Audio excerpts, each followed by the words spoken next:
একটা জিনিস খেয়াল করে দেখবেন, আমাদের পাশে বা আশেপাশে এরকম অনেক মানুষ আপনি দেখতে পাবেন যারা খুব অনায়াসেই আপনার বন্ধু হয়ে যায়, খুব সবার প্রিয় হয়ে ওঠে, সবাইকে খুব অনুপ্রাণিত করতে পারে। এই রকম জাদু কিন্তু অনেক মানুষের মধ্যেই আছে, কিন্তু এটা একটা রপ্ত অভ্যাস। এই অভ্যাসটা যদি আপনি রপ্ত করতে পারেন, তাহলে আপনিও সকলের কাছে খুব কাছের মানুষ হয়ে উঠতে পারবেন।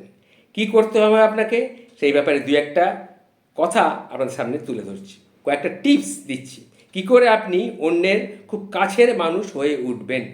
প্রথম কথা, আমরা সাধারণত বলতে পছন্দ করি কিন্তু শুনতে পছন্দ করি না। আমরা শুধু বলে যাই, কিন্তু অন্য লোকে যেটা বলছে সেটাও তো শোনা দরকার।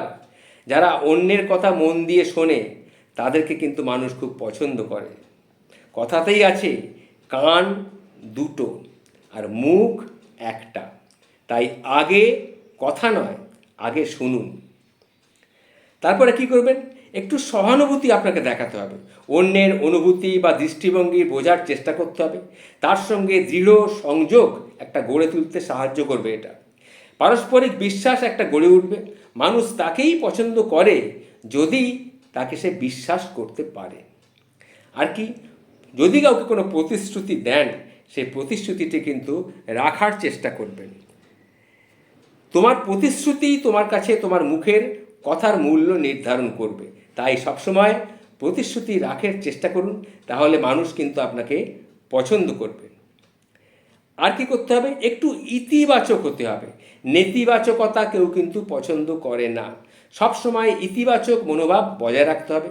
এমনকি যখন কঠিন সময় ও চ্যালেঞ্জের মুখোমুখি হবেন, তখনও কিন্তু ইতিবাচক থাকুন। হতাশাবাদ অন্যদের হতাশ করে দেয়।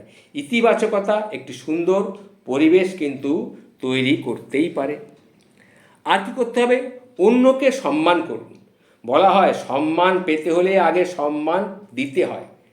তাই নিম্নপদস্থ হোক বা উচ্চপদস্থ, সবাইকে কিন্তু সম্মান দিতে হবে। পারস্পরিক সম্মান সম্পর্কের গভীরতা আপনাকে আপনার কাছে অন্যের কাছে আদর্শ, অন্যের কাছে কাছের লোক বলে তৈরি করে দেবে। বরং এতে আপনার জনপ্রিয়তাও কিন্তু বাড়বে। আর কি কী হবে না, কার্যকরভাবে অন্যের সঙ্গে একটু যোগাযোগ তৈরি করতে হবে। নিজেকে সুস্পষ্টভাবে প্রকাশ করুন আর সবার সঙ্গে কার্যকরভাবে যোগাযোগ করুন। খুব ভালো যোগাযোগ ভুল বোঝাবুঝি কমায় এবং সম্পর্কের ভিত্তিটাকেও কিন্তু মজবুত করে। আর যদি পারেন, অন্যকে আপনার ক্ষমতা অনুযায়ী কিছু সাহায্য করবেন। সে অর্থ দিয়ে হোক, শারীরিক শ্রম দিয়ে হোক, সাহায্য করবেন। আপনি তাদের মঙ্গল কামনা করুন। দেখবেন তাদের সাফল্য যদি তারা হয়, আপনার বিষয়েও তারা যত্নশীল হবেন। আর কি হবে, একটু রসবোধ থাকা দরকার। হিউমার বা হাস্যরস এমন একটা জিনিস যা কম বেশি সবাই কিন্তু পছন্দ করেন। একজন রসবোধ সম্পন্ন ব্যক্তি সহজেই অন্যের মনোযোগ আকর্ষণ করতে পারেন। বন্ধন তৈরি করার জন্যে প্রয়োজন অনুযায়ী হাস্যরস ব্যবহার করুন, তবে কেউ যেন এতে আঘাত না পায় সেদিকেও আপনাকে খেয়াল রাখতে হবে। এটা খুব জরুরি ব্যাপার। হাস্যরসের একটি ভালো অনুভূতি মানুষ সবসময় মনে রাখে। তাই বলছি, এই যে টিপসগুলো দিলাম, অন্যের কাছে কি করে আপনি আপনজন হয়ে উঠবেন, অন্যের ভালো লাগার মানুষ হয়ে উঠবেন, সেই সম্বন্ধে এই টিপসগুলো যদি মেনে চলেন, দেখবেন আপনি খুব সহজেই জনপ্রিয়তা লাভ করতে পারবেন। ভালো থাকবেন।